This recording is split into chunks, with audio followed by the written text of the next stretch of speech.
Hello friends, welcome to my channel. आज news का second classes है और unit IGC1 management of health and safety element 1 के बारे में आज डिस्कस करेंगे। तो फ्रेंड्स, ये फ्री क्लासेस है, तो जितना भी एलिमेंट का जो वीडियो हम लेके आ रहा है तो ये सारे वीडियो आप देखिए तो आपको क्लियर कॉन्सेप्ट आएगा। न्यूज का कोर्स में आप इजीली न्यूज कोर्स क्वालिफाइड कर सकता है, इसमें इजीली आप एग्जाम को क्वालिफाई कर सकते हैं। तो ये फ्री क्लासेस है। तो आज टुडे सेकंड क्लास है, तो एलिमेंट 1 के बारे में आज डिस्कस करेंगे।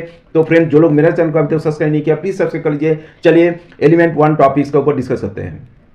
तो एलिमेंट 1 में क्या है? एलिमेंट 1 में है why we should manage workplace health and safety. क्यों हम वर्क प्लेस मैनेजमेंट में, क्यों हम वर्क प्लेस में हेल्थ एंड सेफ्टी का मैनेज करेंगे, क्यों डेवलप करेंगे, उसका रीजन क्या है? रीजन है number 1 moral and money, number 2 regulating health and safety, number 3 who does what in organisation. Moral and money, moral money और रेगुलेटिंग, ये तीन जो स्टेप्स है, ये 3 स्टेप से बारे में हम क्लियरली डिस्कस करते हैं। तो मोरल एंड मनी में क्या होता है ना, जितने भी वर्कर्स, जितना भी एम्प्लॉय पब्लिक काम करता है कोई कंपनी में, अगर उस कंपनी का जो सेफ्टी कल्चर अच्छे है, उसमें कोई इंजन नहीं होता है, कोई आदमी फेटल नहीं होता है, कोई आदमी उसमें मरता नहीं है, तो ऐसे कंपनी में सारे एम्प्लॉय, बहुत सारा एम्प्लॉय वहाँ काम करने के लिए इंटरेस्टेड होता है। अगर कंपनी में कोई अनएक्सेप्टेबल कुछ ऐसे दुर्घटना होता है, तो ऐसे कुछ इंजरी ज़्यादा होता है, तो उसका स्टैटिस्टिक देख के बहुत सारा वर्कर, बहुत सारे एम्प्लॉय उस कंपनी में काम करने के लिए, आने के लिए वो माना करता है। उसका मोरल डाउन होता है। जितना भी वहाँ पे कंपनी में वर्कर्स और एम्प्लॉय काम करता है, अगर इनकेस कोई एक्सीडेंट होता है तो सबका मोरल डाउन होता है। तो ये ज़्यादा होने से वर्कर्स और एम्प्लॉय के मोरल डाउन होता है, तो ये एक इम्पैक्ट होता है बिजनेस का ऊपर। तो इसलिए जो हेल्थ एंड सेफ्टी को वर्क प्लेस में ज़्यादा आपको डेवलप करना है और ज़्यादा ध्यान देना है। एंड मनी के बारे में क्या ना, फाइनेंशियल रीजन बहुत बड़ा इंपैक्ट होता है। अगर कोई एक्सीडेंट होता है कंपनी में, तो इसमें एक्सीडेंट होने से क्या होता है ना, बहुत सारा जो कारण, जैसे डायरेक्ट कॉस्ट और इनडायरेक्ट कॉस्ट। जैसे डायरेक्ट कॉस्ट मतलब फर्स्ट एड है, आपका वर्कर सिक होने से उसमें फर्स्ट एड होता है, उसको हॉस्पिटल लेके जाना पड़ता है, तो उसका डायरेक्ट जो कॉस्ट है, और प्रोडक्ट डैमेज होता है तो डायरेक्ट कॉस्ट बहुत लॉस होता है।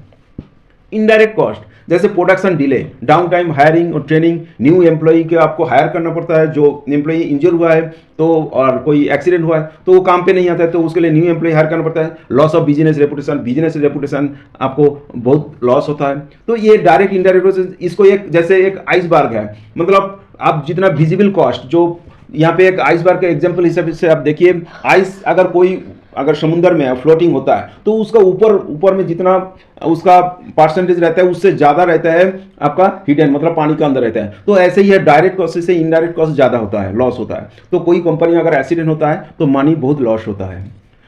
नेक्स्ट है regulating health and safety. Regulating health and employees is responsible for obeying the health and safety. Employee जो रेस्पॉन्सिबल है, एम्प्लॉय में हेल्थ, ऑल एम्प्लॉय जो रेगुलेशन होता है, जैसे सेफ्टी, हेल्थ एंड सेफ्टी का रेगुलेशन, जैसे ILO international labour organisation, BOCW act and rules, building and other construction workers. तो ये जो लेबर लॉ है, इस सारे लेबर लॉ को जितना भी एम्प्लॉय है उसको सबको फॉलो करना है। ड्यूटी ऑफ एम्प्लॉयर का क्या ड्यूटी है? Safe place to work, worker को सेफ प्लेस प्रोवाइड करना है।